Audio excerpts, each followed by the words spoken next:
아시는 대로 우리 사사기 이 책을 함께 수요 집회를 통해서 배워 나가려고 합니다. 지난 시간까지 우리가 이제 이기는 자들, 성경의 승리자들에 대해서 배워왔었는데요. 여러 인물들을 통해서 또 각각 필요를 따라서 교훈을 받으신 줄 압니다. 그리고 이제 사사기라는 책은 그 이기는 자들이라는 주제와 아주 상관이 없지는 않다고 생각이 드는데, 바로 그 싸움, 이 전쟁에 관한 기록이고, 또 전쟁에서 어떻게 이겨나가기도 하고 또 어떻게 지기도 하는지 그런 또 기록들을 우리에게 전해주고 있기 때문입니다. 또 우리 형제님들의 기도 가운데 사사기를 함께 공부하기로 택한 또 이유 중에 하나는 성도님들 어떻게 느끼실지 모르겠습니다만 대개 지금 우리가 필요로 하는 어떤 부분들이라고 할까요? 지금 우리 시대, 또 우리 성도님들, 또 우리들의 삶에 어떤 면에서 좀 필요가 있을까? 이런 질문 가운데 우리 기도하면서 공부할 것들을 정하게 되는데, 이 사사기의 이 기록, 거꾸로 말하면 사실은 이제 지금 우리가 겪고 있는 이 여러 가지 이런 일들, 또 우리의 삶의 모습들을 보면서 이 사사기 때와 너무 많이 닮아 있는 시대를 우리가 살고 있지 않나. 또 그렇기 때문에 이 사사기를 통해서 또 우리에게 오늘날 필요한 교훈들을 좀 함께 받아서 또 하나님의 자녀들로서 어떻게 이런 시대에, 이 혼란한 시대를 살아가야 할지 또 그런 도움이 되면 좋겠다는 마음이 있었습니다. 그래서 사사기를 함께 공부하게 되는데, 한마디로 오늘날 어떤 시대라고 말할 수 있는지 모르겠습니다. 특별히 우리 이 가까운 지금 우리 이 대한민국의 또 요 어간의 일들을 보게 되면은 아주 이렇게까지 말하기 좀 어렵지만 뭐랄까요, 지도자가 없는 시대이지 않겠습니까? 지도자가 없는 시대. 이것이 또 비단 지금만의 문제는 아니죠, 사실은. 물론 우리가 역사를 지나오면서 이런 지도자가 없는 시대들을 덜어 겪어오기도 했었습니다. 또 뭐랄까, 우리 마음이 참 합한, 우리가 참 기쁨으로 따를 만한 그런 지도자를 갖지 못했던 그런 시기들도 참 많았던 것을 보게 됩니다. 반면에 또 어떤 시대에는 정말 우리 민족이 어두웠던 그런 시기가 있었음에도 불구하고 외면적으로, 그러나 그때 또 어떤 시기보다 더 훌륭한 그런 민족의 지도자들이 있었던 시기들도 우리가 갖고 있습니다. 이를테면은 일제시대 같은 시기가 그러하겠죠. 외면적으로 우리나라의 어떤 우리만의 그런 지도자가 따로 있지 못했었습니다. 근데 그럼에도 불구하고 민족 지도자라고 불렸던 좀 존경받는 여러 인사들이 계셨었고, 또 그런 분들이 또 우리 민족을 어떻든 또 하나님의 은혜 가운데 여기까지 이렇게 오게 하는 데 있어서 큰 기초를 놓았다고도 말씀을 드릴 수가 있는데요. 보셔서 아시겠습니다만 지금 선고 벽보가 어느 선거에 비해서 가장 긴 지금 벽보라고들 하던데요. 지금 15명이 후보로 등록했고 그 중에 2분이 사퇴를 한 것으로 제가 알고 있는데, 또 모르겠습니다. 그 어간에 어떤 변화가 있었는지. 지도자라고 이제 말씀하는 분들 다들 이제 앞에 이제 그 수식어들을 붙이죠. 준비된 그리고 다들 나와서 하시는 말씀, 물론 이제 5분밖에 얘기를 못 들어봤는데 다들 이렇게 본인들께서 다들 정말 우리나라를 이끌 적임자라고 자신 있게들 말씀하시는데 모르겠습니다. 어떻든 많은 분들이 내가 지도자라고 말하고 있지만 우리가 지금 겪고 있는 실제 우리 마음에서 그러한 것처럼 과연 누가 우리 가운데 참된 지도자인가? 또 우리가 정말 기쁜 마음으로, 또 우리가 누가 되든 그런 자세로서 우리가 함께 따르고 또 순종해야 될 책임이 있겠습니다만, 또 정말 우리가 기쁜 마음으로 함께 마음을 모아서 또 따를 만한 그런 지도자는 과연 없는가?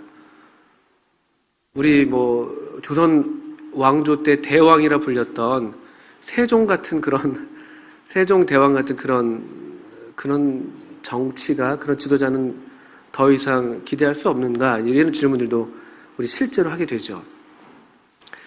또 우리 가까운 우리나라의 현실이 그렇기도 하고요. 또 전 세계적으로 또 어떤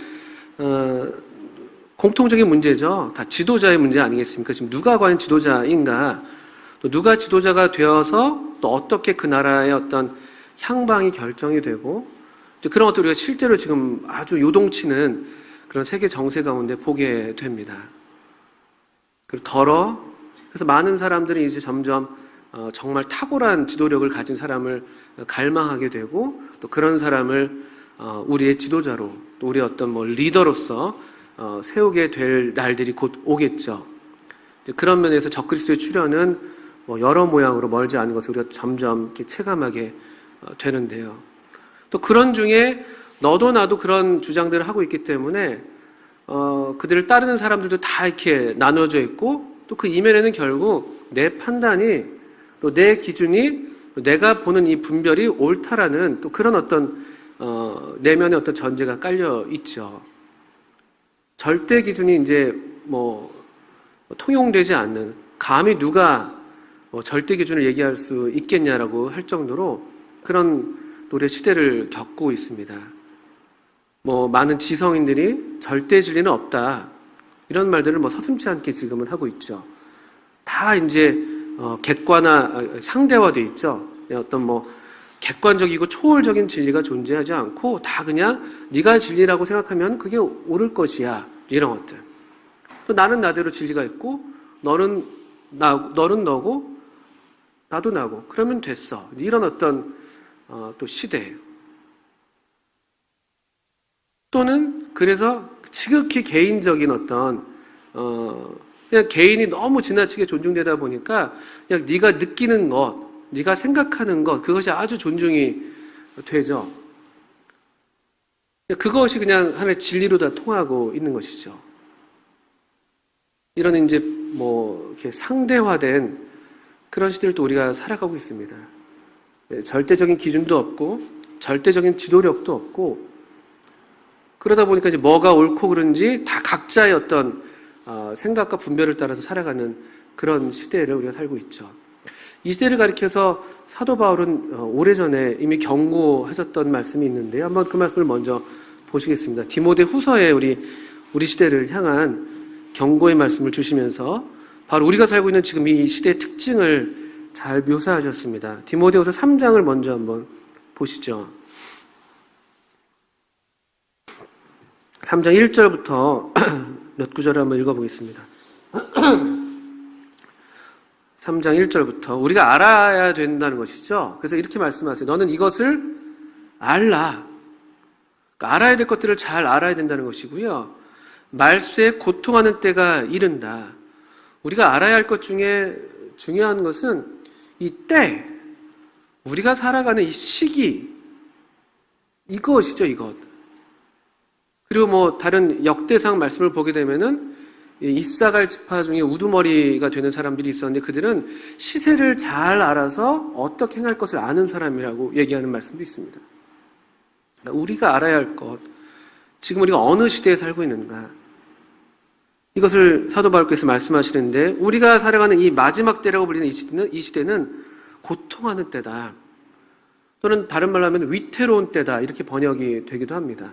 아주 위험한 때라는 것입니다. 왜냐? 2절에 보니까요.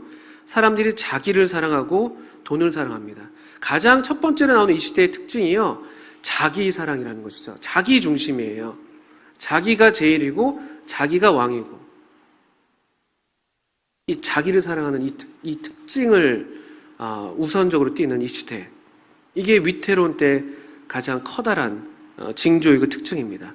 그 다음 보시면 뭘 또 사랑한다고요? 돈을 사랑합니다. 돈. 이게 굉장히 우리 시대, 어느 시대보다도 우리 시대에 더 적합한 그런 특징이지 않습니까? 언젠가 어느 시대, 2000년대 초였나요? 새해 인사가 바뀌었었어요. 어떤 TV 광고에서 무슨 카드였죠. 무슨 카드에서 그 당시 가장 유명한 스타 여배우가 나와서 모델이 돼가지고 빨간색 무슨 산타 같은 복장을 하고 여러분 뭐라고 하셨죠? 부자 되세요가 덕담이 됐었어요. 그때부터. 희한하잖아요. 우리 옛날에는 그래도 그게 뭘 의미하는지 잘 몰라도 새해 복 많이 받으세요. 복 많이 누리세요. 이런 것들이 뭐 일반적으로 통용되던 우리의 인사말이었는데 그 복이 그냥 이꼴 딱 해가지고 부자 이런 어떤 그 등식이 성립이 되고 그게 너무 사람들의 마음에 와닿아서 그게 하나 이제 가장 뭐 훌륭한 덕담 중에 하나. 그러니까 복이라고 하면 뭐냐 딱 그냥 돈 많이 버는 거. 이제 그런 어떤 생각들이 우리 삶 가운데 아주 크게 들어오게 되고요. 돈 사랑하는 것이고 자랑하고 교만하고 비방하며 부모를 거역하며 감사하지 아니하며 거룩하지 아니하며 무정하며 원통함을 풀지 아니하며 모함하며 절제하지 못하며 사나우며 이런 어떤 도덕적인 타락들을 쭉 나열을 하죠. 사람이 사람다워지지 않는 다른 어느 때보다도 그래서 정말 돈을 사랑해서 부자가 됐는데 우리가 가난했던 그때보다도 더 무정하고 사람답지 않고 효도 없고 가족애도 없고 더 배려하는 것도 없고 이런 시대를 우리가 지금 살아가고 있지 않습니까? 또 5절에 우리 특별히 영적인 면에서도 이런 우리의 하락세를 그대로 보게 되는데요. 경건의 모양은 있으나 경건의 능력은 부인하는 자다. 부인한다. 이 마지막 때의 중요한 특징으로서 이런 얘기를 하고 있습니다. 옛날에 경건의 모양을 뭐 따로 갖출 만한 그런 여유가 있었습니까? 그냥 뭐 경건하게 보이려는 어떤 그런 외모를 갖춘다든지 그런 준비물을 챙긴다든지 이런 여유가 없었습니다. 옛날에는요. 경건의 모양은 없었죠. 오히려. 경건에 근데 능력이 있었던 그런 시대가 있었던 반면에 아주 누추하고 볼품없어 보였지만 경건의 능력이 있었던 그런 시대가 있었던 반면에 마지막 때에는 경건의 모양은 더 있는 것이에요. 더 그럴듯한 성경책도 더 많고 저희 집에도 제 책상에도 얼마나 많은 성경이 있는지 몰라요. 크고 작은. 또 이게 욕심은 많아가지고 뭐 새로운 성경도 사기도 하고 또 다른 번역도 사기도 하고 큰 거 사기도 하고 얇은 거 사기도 하고 제 방을 딱 들어가면 아주 경건해 보이는 그런 모양새이기도 하고요. 더 많은 교회들이 들어서 있고 더 많은 기독교인들이 있고 어느 시대보다도 교회의 숫자가 편의점 수보다 더 많습니다. 교회의 숫자가요. 어쨌든 1200만 명이라고 여전히 얘기가 되고 있는 그런 시대잖아요. 근데 어느 때보다도 경건의 능력은 경험하지 못하고 보여주지도 못하고 우리 자신도 스스로 이 경건의 능력이 정말 있는 것인지 그걸 인정하는지 믿는지조차 모를 만한 그런 모양 갖추기에 급급한 그런 마지막 때의 모습을 참 가슴 아프게 보여주고 있는데 오늘날 우리 모습과 다르지 않은 것은 너무나 잘 알고 있습니다. 또는 3장 13절 말씀에도 이런 말씀이 있습니다. 악한 사람들과 속이는 자들은 더욱 악하여져서 속이기도 하고 속기도 하고 이런 어떤 거짓된 그런 가르침을 일삼는 그런 사람들 이 이단 사이비들 또 어느 때보다 더 횡행하고 있지 않습니까? 또는 4장에서는요. 4장 3절에서는 이런 말씀이 있습니다. 때가 이르리니 아까 이 마지막 때와 같은 말세와 같은 의미로 볼 수가 있겠죠. 때가 이르리니 사람이 바른 교훈을 받지 아니하며 귀가 가려워서 자기의 사욕을 따를 스승을 많이 두고 또 그 귀를 진리에서 돌이켜 허탄한 이야기를 따르리라. 바른 교훈을 받지 않아요. 이 진리라고 우리가 받아들여야만 되는 그 하나님의 말씀을 받지 않습니다. 그리고 이 4장 3절을 보시는 것처럼 바른 교훈의 이 대조가 되는 표현이 뭐냐면요. 자기의 사욕을 따를 스승을 많이 둔다. 자기 욕심. 자기를 만족하게 하는 자기 어떤 뭔가 가려운 데서 긁어주는 정말 귀가 가려워서는 말 쓰고 있지 않습니까? 들어야 될 말씀, 하나님의 진리의 말씀엔 귀를 기울이지 않고 자기 사욕을 따르는 그런 스승을 많이 둡니다. 어느 때보다 더 많은 그런 설교들이 이제 범람하고 있는 그런 시기잖아요. 유튜브의 조회수들이 그것들을 나타내 보여주고 있고 이게 우리가 지금 살아가고 있는 이 마지막 때라고 말할 수가 있는데, 우리가 이제 살펴보게 될 사사기가 바로 이와 같은 시대와 크게 다르지 않았습니다. 우리 사사기를 대표하는 이 사사기가 주제로 하고 있는 그 시대에 대한 통렬한 지적은 사사기 맨 끝 구절에서 우리가 보게 되는데요. 사사기를 쭉 일관하면서 이 한 300년 가까운 이 시대를 쭉 얘기하면서 사사기 저자가 21장 25절에 이렇게 이 사사기를 마감하고 있습니다. 이것이 그 시대의 특징이었고, 한마디로 하나님 편에서 이 시대를 바라볼 때 이렇게 평가하셨다는 것이죠. 한번 사사기 21장으로 돌아오겠습니다. 이것이 우리 사사기의 주제 구절이라고 하셔도 되실 만한 그런 구절이 되겠는데요. 21장 25절입니다. 맨 끝 구절이죠. 같이 한번 읽어 보시겠습니까? 시작! 그때 이스라엘에 왕이 없으므로 사람이 각기 자기의 소견에 옳은 대로 행하였더라. 이게 사사기의 역사를 한마디로 평가하는 말씀입니다. 그때 이스라엘에 왕이 없었다. 그들에게 명령할 그런 권리가 있는 누군가가 없었다. 또는 그들이 그렇게 누군가의 명령을 따라야 되는 그런 임무를 수행하지 않았다. 그런 지도자가 없었다. 또 누군가를 정말 바르게 이끌어야 되고, 바르게 이끌고 옳은 것을 말해주고 명령할 수 있는 그런 책임을 할 만한 사람이 없었다. 왕이 없었습니다. 왕이 없으니까 어떻게 그들이 살았냐면은 각각 사람이 각기 자기의 소견에 옳은 대로 행했다. 자기 소견에 옳은 대로 행했다는, 그들이 어떤 판단을 하고 어떤 행동을 할 때 그것이 틀렸다고 생각하지 않았다는 거예요. 아주 자신 있게 이것이 옳다고, 이것이 정말 바른 길이라고, 내 선택이, 내 분별이, 내 생각이, 내 판단이 옳다고 생각하면서 아주 자신 있게 이런 일들을 행했다는 거예요. 근데 그 자기의 소견에 옳은 대로 행했다는, 그들은 옳다고 해서 행했는데 그들이 행했던 일들을 우리가 이 사사기에서 보게 되면요, 끔찍하게 이를 데가 없는 것이죠. 오늘날 신문에 나와도 모자라지 않을 만큼 끔찍한 뉴스들. 예를 들면은 사사기 10장, 9장 같은 경우를 예로 들면은 가족 상잔에 이를테면 뭐라고 얘기할까요?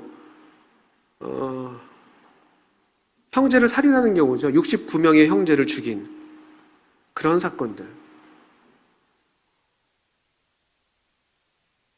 또는 거짓 종교, 거짓 목사라고 할까, 오늘날 치면요, 거짓 목사의 어떤 그 돈을 따라서 좌우했던 거짓 목사의 모양.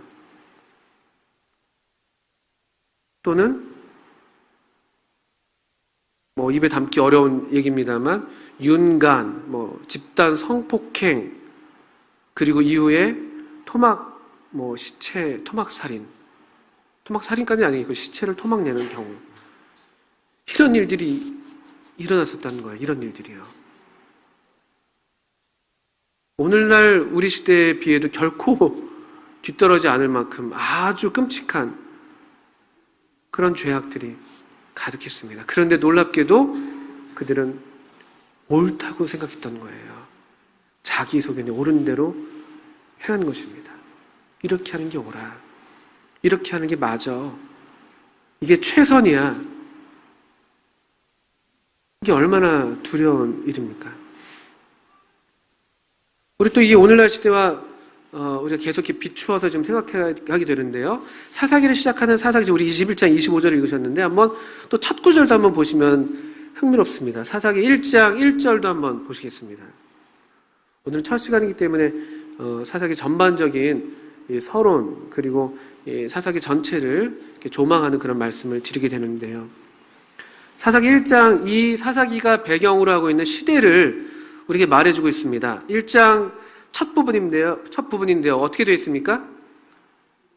여호수아가 죽은 후에, 이 위태로운 때죠. 그때 이 하나님의 백성들 이스라엘을 이끌었던 지도자가 이제 세상을 떠난 이유를 얘기하는 것이에요. 모세가 먼저 갔고 이제 여호수아도 떠나갔습니다. 우리가 바라기로는 이 다음에도 누군가가 세워져가지고 이 하나님의 백성들을 이끌었으면 좋았을 텐데 하나님은 어떤 이유인지 몰라도 이제 그와 같이 이 어떤 인간 지도자를 여기서는 세우지 않으셨습니다. 그리고 이 지도력이 없는 이 시대를 맞이해서 그들은 처음에는 잘하는 것처럼 보였는데 결국 이 왕이 없었다는 이 지도력을 이 따를 만한 지도력이 없다는 이유로 자기의 속임대로 점점 옳은 대로 행하는 그런 모습을 보여주게 되는 것이죠. 이 말씀은 얼마나 두려운 말씀입니까? 신약 성경에서는 이미 이런 때가 있었습니다. 사도들이 다 간 뒤였죠. 특별히 사도 바울은 이와 같은 때를 미리 예견했던 것을 우리가 보게 되는데요. 우리 여기 손 넣으시고 사도행전 20장도 또 보시겠습니다. 우리가 살아가고 있는 이 시대가 어떻게 이 사사기 시대와 닮아 있는가. 우리 사도행전 20장을 보시면요. 아까 디모데후서도 관련 있는 말씀이겠습니다만 또 사도행전 20장에서는 20장 17절 이후로 보겠습니다. 바울이 에베소의 장로들을 초청해서 이제 고별 설교를 하는 것이죠.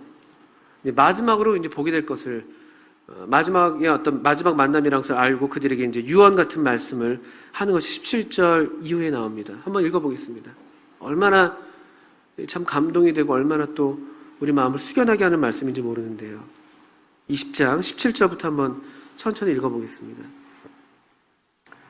바울이 밀레도에서 사람을 에베소로 보내어 교회 장로들을 청하니 오매 그들에게 말하되 아시아에 들어온 첫날부터 지금까지 내가 항상 여러분 가운데서 어떻게 행하였는지를 여러분도 아는 바니. 바울의 자기 간증이죠. 19절입니다. 곧 모든 겸손과 눈물이며 유대인의 관계로 말미암아 당한 시험을 참고 주를 섬긴 것과 유익한 것은 무엇이든지 공중 앞에서나 각 집에서나 거리낌이 없이 여러분에게 전하여 가르치고 유대인과 헬라인들에게 하나님께 대한 회개와 우리 주 예수 그리스도께 대한 믿음을 증언하는 것이다. 이 사도 바울, 그리고 사도 바울로 대변되는 이 사도들의 시대, 그들이 여기 보시는 것처럼 모든 겸손과 눈물로 성도들 가운데 행했던 분들이셨어요. 또 유대인들의 관계로 말미암아 시험을 참고 견디면서 주님을 섬겼습니다. 항상 부당한 어떤 비난을 당해왔었고 유대인들의 실기 가운데 매맞고 또 쫓겨나고 이런 일들을 참고 주님을 섬겼습니다. 20절 말씀은 또 어떻습니까? 하나님 말씀을 전하는데 유익한 것, 하나님의 백성들이 이것은 반드시 백성들이 알아야 되고 유익한 것이라고 생각하는 것은 각 집에서나 공중 앞에서나 거리낌 없이 전했다는 거예요. 유익한 것은. 이 말씀을 하면 사람들이 좋아할까? 이 말씀을 하면 사람들이 받을만한가? 이런 어떤 기준을 갖고 말씀을 전한 게 아니라는 것이죠. 이 말씀을 하면 좀 어려워하는 성도님들 계실 텐데 이런 기준을 갖고 말씀한 게 아니라 유익한 것. 참 부모의 마음이죠. 자녀가 싫어해도 그 자녀가 유익하다면은 해가는 것이잖아요. 이렇게 하나님 앞에 순전한 양심을 따라서 하나님 말씀을 전했던 사도들이 있었어요. 또 21절을 보시게 되면요. 유대인과 헬라인들에게 하나님께 대한 회개, 우리 주 예수 그리스도께 대한 믿음을 증언했다. 회개를 명하고 예수님을 향한 믿음, 예수님을 믿는 믿음을 더욱 굳세게 하는 그런 말씀들. 이런 담대한 말씀 사역을 했던 종들이 있었습니다. 그런데 이제 22절 위에 또 읽어보겠습니다. 보라, 이제 나는 성령에 매어 예루살렘으로 갔는데 거기서 무슨 일을 당하는지 알지 못하노라. 오직 성령이 각 성에서 내게 증언하여 결박과 환난이 나를 기다린다 하시나 내가 달려갈 길과 주 예수께 받은 사명, 곧 하나님의 은혜의 복음을 증언하는 일을 마치려 하면은 나의 생명조차 조금 더 귀한 것으로 여기지 아니하노라. 이 하나님의 일을 수행하는 일에 있어서 자기를 돌아보지 않는, 자기의 생명조차도 귀한 것으로 여기지 않는 그런 헌신적인 삶을 살다 가셨던 그런 사도들이, 하나님의 종들이 있었던 때가 있었습니다. 보라, 내가 여러분 중에 왕래하며 하나님의 나라를 전파하였으나 이제는 여러분이 다 내 얼굴을 다시 보지 못할 줄 아노라. 그러므로 오늘 여러분에게 증언하거니와 모든 사람의 피에 대하여 내가 깨끗하니, 또 27절에 같은 말씀이 나오죠. 이는 내가 꺼리지 않고 하나님의 뜻을 다 여러분에게 전하였습니다. 하나님의 뜻이라면 하나님의 어떤, 하나님께 속한 진리, 하나님의 어떤 이 마음, 하나님의 계획, 하나님의 말씀, 이것을 꺼리지 않고 다 전했다는 거예요. 꺼리지 않고. 그러면서 이제 이 바울의 뒤를 이어서 에베소 교회를 돌볼 그런 장로들에게 부탁합니다. 28절 이후인데요. 여러분은 자기를 위하여 또는 온 양떼를 위하여 삼가라. 성령이 그들 가운데 여러분을 감독자로 삼고 하나님이 자기 피로 사신 교회를 보살피게 하셨느니라. 그리고 주시는 부탁과 명령은 삼가라. 깨어있어라. 잘 경계해라. 이런 명령을 주셨어요. 왜냐? 29절 이후로 보시면요, 이 사도들의 시대 이후로 하락하게 될 이 다음 세대를 염려하고 있었던 것을 보게 됩니다. 내가 떠난 후에 사나운 이리가 여러분에게 들어와서 그 양떼를 아끼지 아니하며, 또한 여러분 중에서도 제자들을 끌어 자기를 따르게 하려고 어그러진 말을 하는 사람들이 일어날 줄을 내가 아노라. 이 마지막 때라고 불릴 만한 그런 시대가 도래할 것을 알았다는 것이죠. 그러니까 특별히 하나님의 교회를, 자기 피로 사신 하나님께서 자기 피로 하신 교회를 보살피도록 위임받은 이 교회 지도자들, 이 장로들은 잘 깨어 있어서 이와 같은 공격에 대비하고 있으라는 것이었습니다. 바깥으로부터의 공격이 있어요. 여기 29절에 나오잖아요. 사나운 이리가 여러분에게 들어와서. 또 한편으로는요, 30절에는요, 여러분 중에서도 내부적으로도 이런 거짓된 교사들이 일어날 것을 경계하고 계십니다. 이런 영적인 하락의 시대가 올 것을 예견하셨어요. 그렇기 때문에 더 이 소위 지도자라고 할 만한 사람들은 얼마나 더 깨어있어야 할 것을 명하시는 것이죠. 그리고 그 다음에 또 주시는 말씀은 31절 이후에 기억하라는 말씀을 주셨습니다. 여러분이 읽게요. 내가 3년이나 밤낮 쉬지 않고 눈물로 각 사람을 훈계하던 것을 기억하라. 이 앞선 세대가 어떻게 하나님을 섬기고 따랐는지,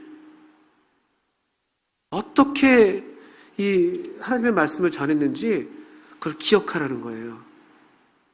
그걸 기억하지 않으면, 그걸 잊어버리면은 그냥 그 시대의 그냥 물결에 휩싸여가지고 옳고 그른 것을 분별할 눈을 잃어버리게 되고, 그냥 좋은 게 되고, 목소리 큰 사람을 따라하게 되고, 하나님의 교회가, 이 교회가 하나님의 교회라는 사실을 잊어버리고 적당히 그냥 사람들의 집단인 것처럼 안주하게 되고, 우리가 기억하지 않으냐. 앞선 세대가 어떻게 하나님을 섬겨왔는지, 어떻게 하나님의 교회가 세워져 왔는지, 어떻게 하나님의 백성이 오늘까지 왔는지를 우리가 기억하지 않으면은 이렇게 되기 때문에 기억하라는 말씀을 주시는 것이죠. 32절에 지금 내가 여러분을 주와 및 그 은혜의 말씀께 부탁하노니 그 말씀이 여러분을 능히 든든히 세우사 거룩하게 하심을 입은 모든 자 가운데 기업이 있게 하시리라. 말씀께 이 교회를 부탁하고 말씀께 하나님의 종들을 부탁합니다. 언뜻 보면 그러니까 하나님의 말씀이 다 알아서 하시겠거니 우리가 이렇게 그냥 안이하게 생각할 수 있는데요. 그러나 이것을 거꾸로 말하면요, 이 하나님의 종들이 하나님의 말씀에 잘 붙어 있을 때, 붙어 있기만 하다면은 된다는 거예요. 바울은 하나님의 말씀께 부탁하고 있는 그 말씀은 다른 말로 하면은 마치 이 모세가 여호수아에게 이 율법책을 내 입에서 떠나지 말게 하며 그 가운데 기록한 것을 다 지켜서 행하라는 그 말씀, 그리하면 네가 형통하리라, 이런 약속의 말씀을 주셨던 것과 같은 맥락이 되는 것입니다. 하나님의 종들이라고 하는 사람들, 너희들은 하나님의 말씀에 잘 붙어 있어야 된다는 것이죠. 그러면 여러분을 등이 든든히 세우사 기업이 있게 하신다는 것입니다. 이 하나님의 말씀에 잘 붙어 있고 하나님의 말씀이 우리를 이렇게 보호하셔야 되는데, 여기에서 벗어나게 되면 33절에 바울이 자기를 들어서 얘기하는 그 간증을 하면서 경고가 되는 말씀인데요.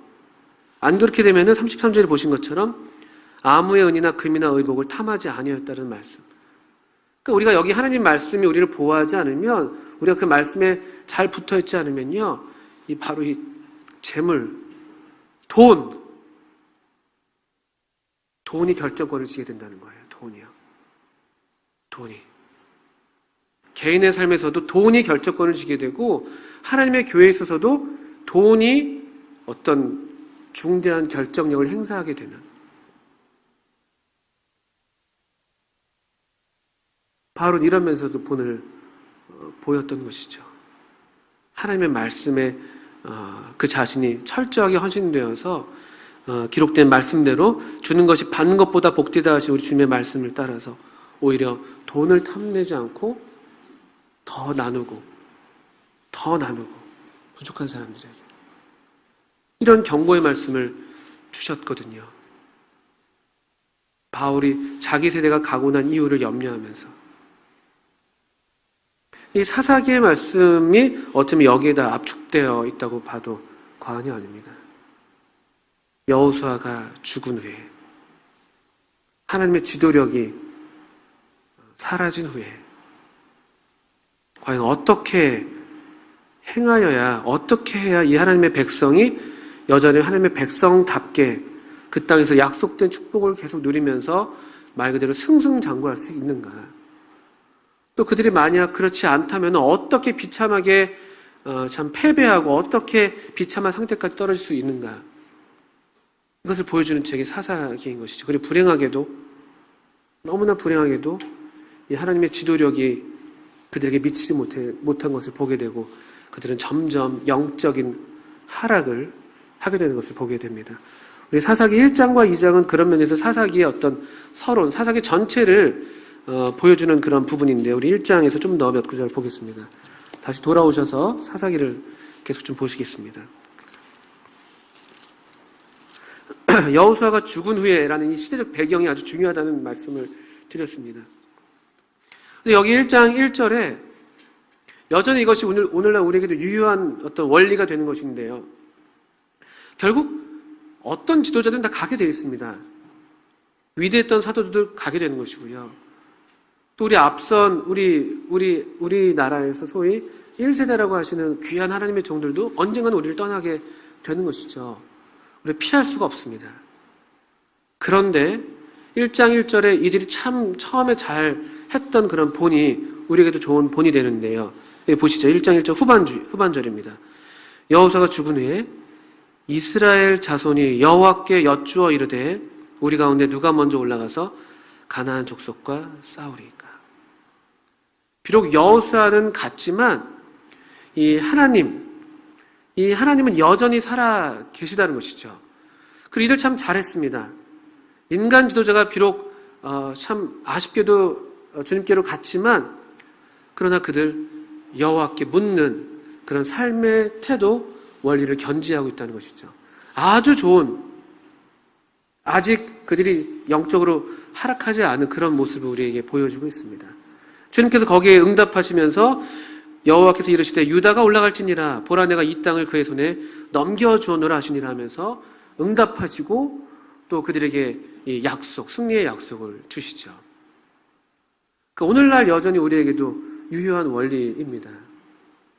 우리 주변에 참 감사하게도 우리 믿음의 앞선 선배님들이 많이 계시죠. 또 때마다 우리가 조언을 구할 수가 있고 또 어떤 도움을 받을 수가 있는 그런 훌륭한 하나님의 종들이 계신 것에 대해 충분히 감사해야 합니다.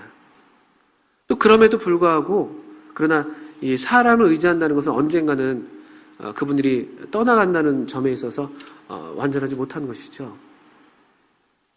그렇지만 우리에게 이들이 했던 것처럼 하나님의 말씀이 있습니다.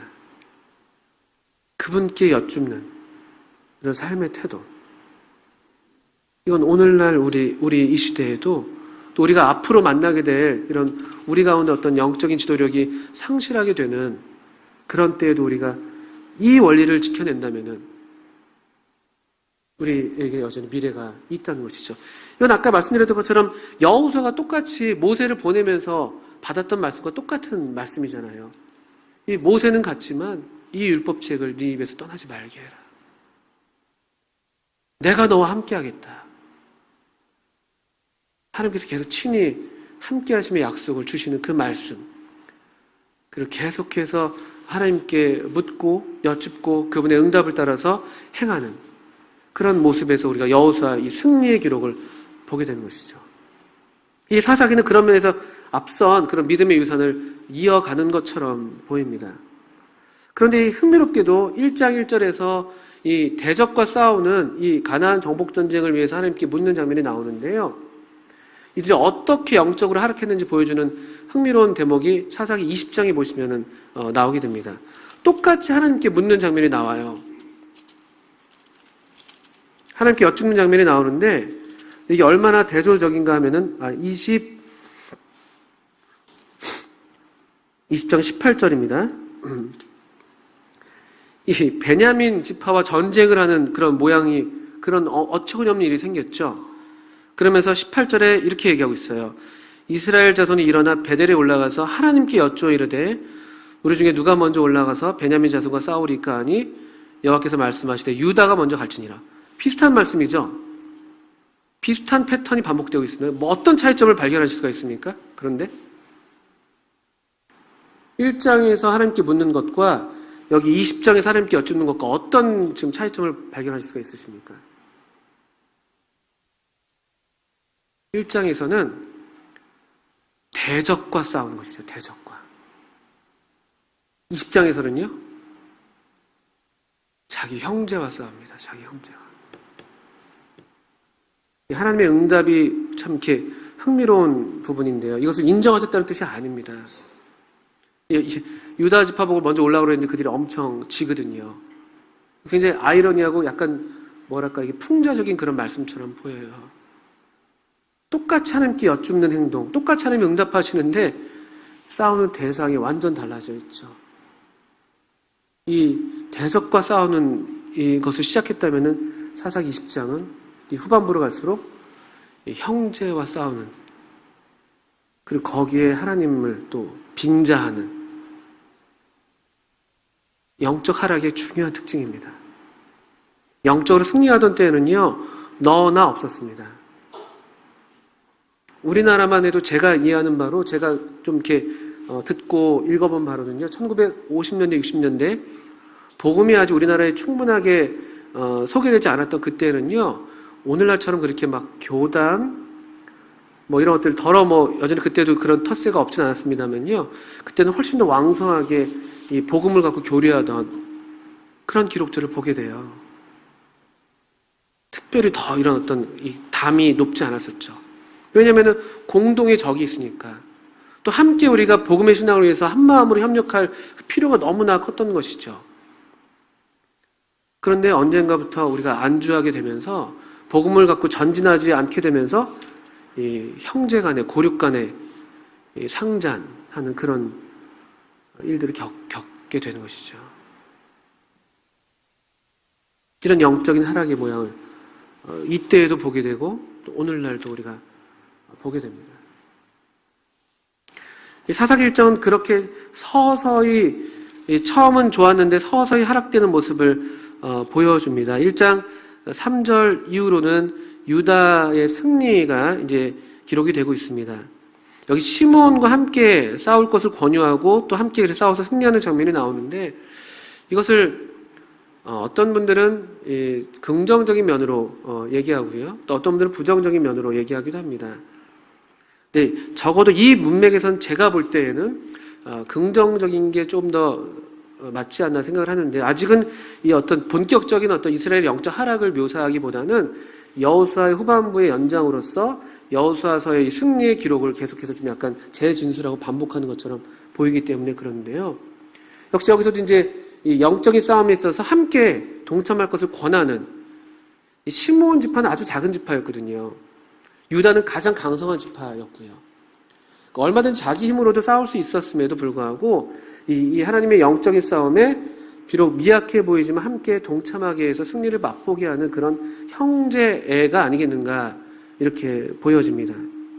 그래서 1장에서는 얼마간 승리의 기록들이 계속 이어지고 있고요. 특별히 11절 이후에는요, 이 갈렙의 승리, 또 그 갈렙의 조카 온니엘과 또 온니엘과 결혼하게 된 악사의 믿음, 이런 것들도 보게 됩니다. 이 여전히 이 어두운 시대로 진입하는 그런 순간인데도 이 믿음의 가족의 모습이 눈에 두드러지는 것이죠. 이 온니엘은 이 갈렙의 조카였습니다. 그리고 사사기 3장을 보게 되면 첫 번째 사사로서 역할하는 것이죠. 또 이 온니엘의 아내가 된 악사의 믿음도 굉장히 의미가 깊습니다. 이 여성, 한 미약해 보이는 이 여성인데도 불구하고 적극적으로 믿음을 구사하는, 샘물을 달라고 아버지에게 요청하는 그런 모습을 보면서 이 담대한 믿음의 여인의 모습을 보게 되죠. 사사기 초반에는 그래서 이런 믿음의 여인의 모습이 더 나타납니다. 이 4장, 5장에 드보라가 나오기도 하죠. 근데 또 5장에서는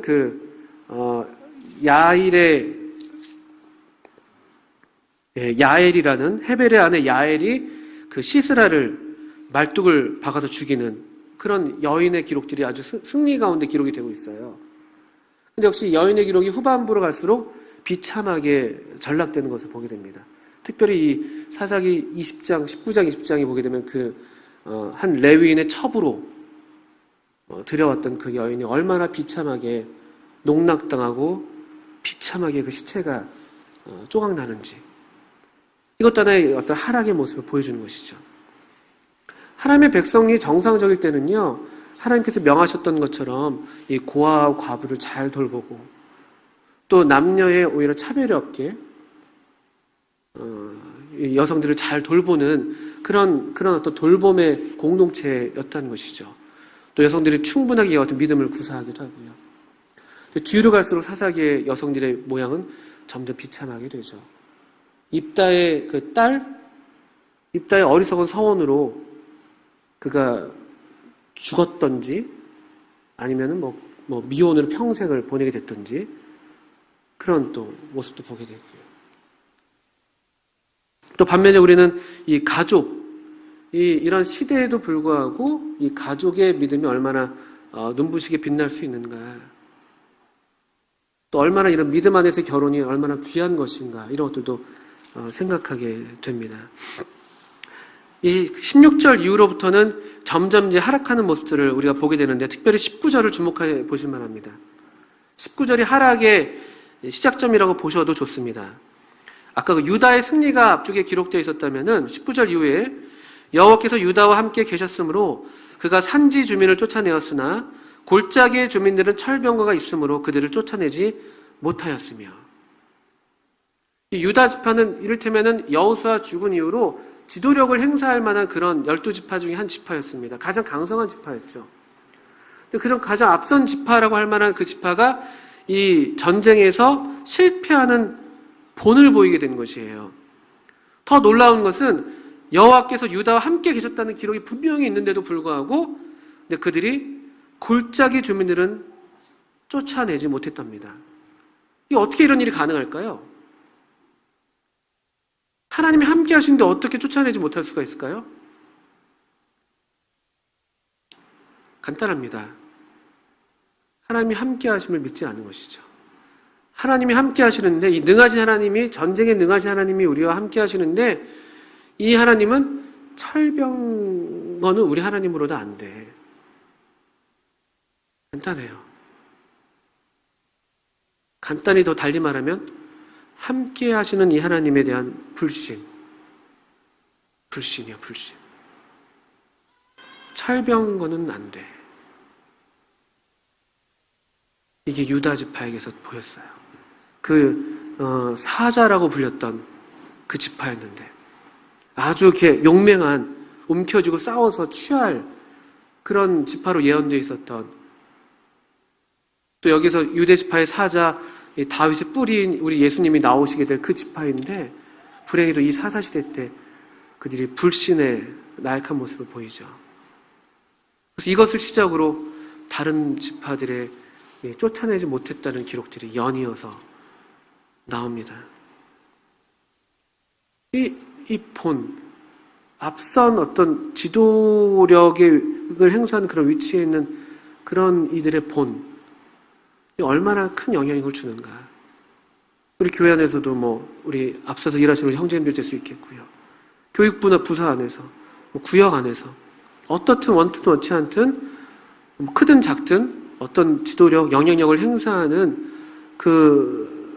누군가라면은 생각보다 우리의 영향력이 크다는 것이죠. 좋은 쪽에서도 그렇지만 안 좋은 쪽에서도 그렇다는 것이죠. 보세요. 그래서 베냐민 자손 21절에 여부수 족속을 쫓아내지 못했습니다. 요셉 가문 22절 이후에 나오는데요. 베델에서 정탐꾼을 살려보냈는데 그 정탐꾼은 루스라는, 원래 베델의 옛날 이름을 갖고 다른 데 가서 또 도시를 세웁니다. 실패의 모습이죠. 27절에 므낫세 보실까요? 27절 후반절에도 그에 딸린 마을들의 주민들을 쫓아내지 못함에, 그 다음 보세요. 가나안 족속이 결심하고 그 땅에 거주하였더니, 이 작은 여지를 두는 것, 부분적인 순종, 철저하고 온전한 게 아니라 부분적으로 순종하는 것들, 우리 삶에 그런 경우 많이 있을 수 있거든요. 근데 그게 얼마나 이 대적에 큰 여지를 주는지, 그 틈을 비집고 와서요, 결심하고 딱 붙박이처럼 딱 들러붙는 거예요. 웬만해서는 안 떨어집니다.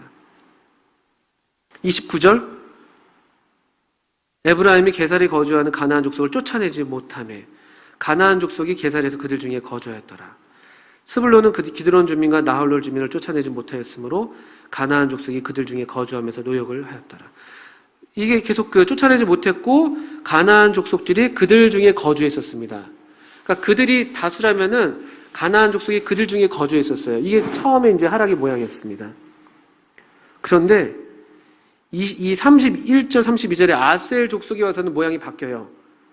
아셀이 악고 주민과 시돈 주민과 알랍과 악십과 헬바와 아빗과 르흡 주민을 쫓아내지 못했습니다. 똑같죠? 그런데 아셀 족속이 그 땅의 주민 가나안 족속 가운데 거주하였더니, 이 차이를 보실 수가 있습니까? 앞서서는요, 이스라엘 그 지파 가운데 가나안 족속이 좀 거주하는 모양이었다면, 이제는요, 아셀 지파 때 와서는요, 가나안 족속 중에 그들이 거주하는 거예요. 이 영적인 하락이 얼마나 점점 커지는지, 마치 그냥 작은 그 눈덩이가 산 위에서 처음 구를 땐 조그만 것인데도 굴러가면서 점점 이 살이 붙는 것이죠. 걷잡을 수가 없습니다. 이 영적인 하락은. 이것을 다시 원위치로 시키는 데에서는 더 큰 힘이 필요한 것이죠. 이게 우리 삶에서 그래서 어떤 불순종의 여지를 남겨둬서는 안 되는 이유가 여기에 있습니다. 이 정도 했으면 됐지. 그리고 충분하지 않은 거예요. 이 정도 우리가 차지했으면 됐지. 이 정도 가나안 족속들 멸했으면 된 거 아닌가?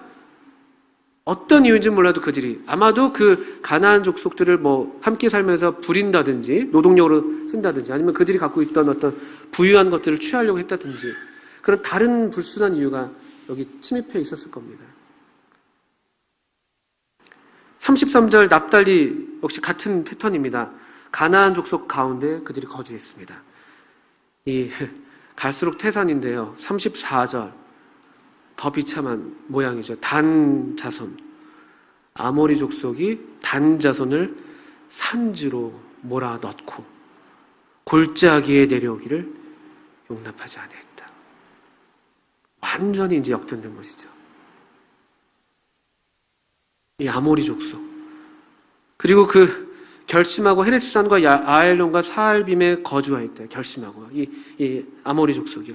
근데 여기 흥미로운 게 이 아얄론, 이 아모리 족속이 거주했던 이 아얄론은요, 우리 여호수아 10장에 보시게 되면요, 여호수아가 이 기브온 거민을 구하기 위해서 그 가나안 족속 연합군을 싸우러 올라갔었고, 그때 태양이 하늘에 멈췄었잖아요.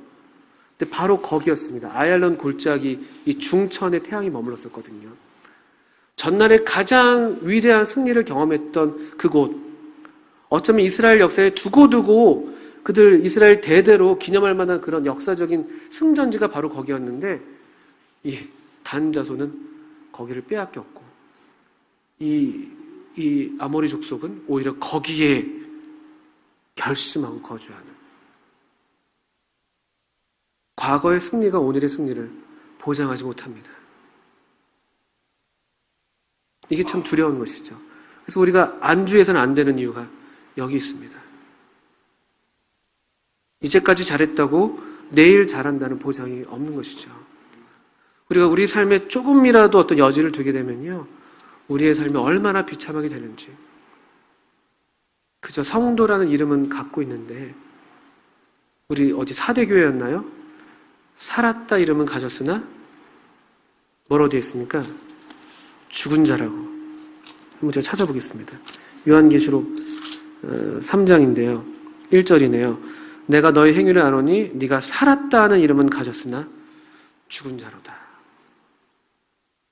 이런 비참한 모습에까지 그냥 정말 살아있는 사람인지 죽은 사람인지 송장인지 모를 정도로 우리 삶에서 전혀 어떠한 생명력도 나타나지 않고 전쟁을 하지 않고 오히려 쫓겨다니고 지고 또 지고, 혹시라도 우리 가운데 또 저 자신도 마찬가지인데 이 패배의 어떤 삶을 계속 내 삶 가운데 경험하고 있다면은 내 삶의 어떤 영역에서 이 철저하게 순종하지 않은 영역이 있는지, 작은 부분이라도 그걸 용납하는 부분이 있는지 우리가 돌아봐야 할 것입니다. 그리고 그 면에서 더 어떤 개혁적이고 혁신적인 조치가 있지 않다면은 우리는 점점 더 이겨낼 힘이 없을 거예요.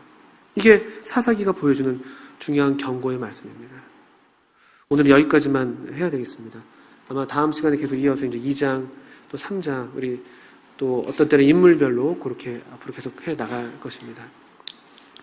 우리 마지막으로 시편 106편 말씀만 한 구절 보고 기도하고 마치겠습니다. 시편 106편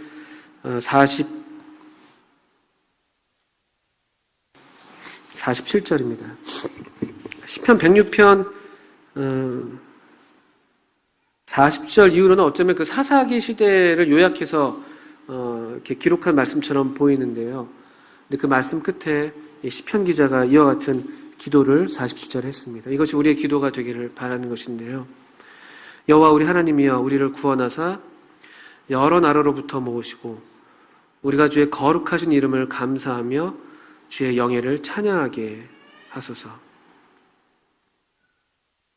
다시 우리를 구원해 주시기를, 또 우리의 어떤 일회적인 구원을 말씀하는 게 아니죠. 우리의 회복, 다시 주님의 이름을 감사하고 그분의 영예를 찬양하는 그런 하나님의 백성들이 되게라는 기도입니다. 아직 우리가 그런 비참한 경험을 하고 있지 않다면 그것으로 인해서 주님께 감사를 드립니다. 또 행여라도 우리 가운데 이런 패배가 있다면 이와 같은 기도를 주님께 드리시면서 다시 회복을 달라고 진실한 그런 기도 가운데 우리 가운데 있기를 바랍니다. 함께 기도하시겠습니다.